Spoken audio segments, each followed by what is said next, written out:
இயேசு தேவ ஒளி. சொல்லுங்க. இந்த ஒளி எனக்குள்ளாக இருக்கிறது. பூமியும் ஜனங்களையும் காருடன் மூழும்போது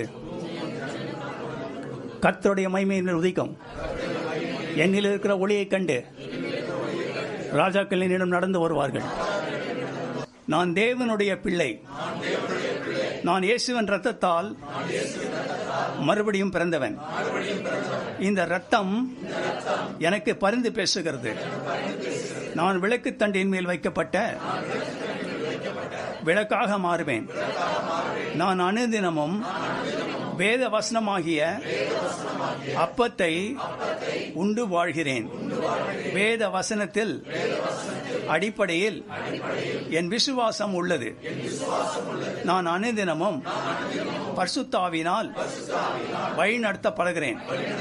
வேத வசனத்தில் எனக்கு அளிக்கப்பட்டவர்கள் வாக்குத்தத்தமாக என்னில் ஆம் என்றும் ஆமன் என்றும் நிறைவேறும். நான் தேவனால் ஆசீர்வதிக்கப்பட்டவன். நான் வாளாகாமல் தலையாகுவேன். நான் தேவனால் அபிஷேகம் பண்ணப்பட்டவன்.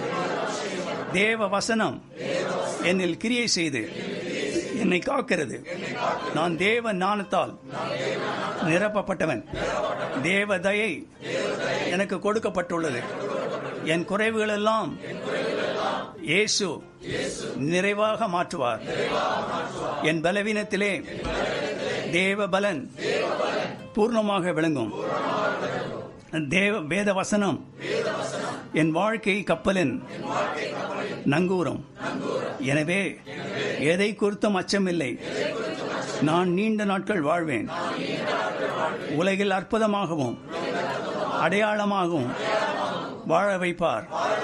தேவ வல்லமையில் கிருபை பெற்று வெற்றி சிறப்பேன். என் ஓட்டம் ஜெயமுடன் முடியும். ஆமென்.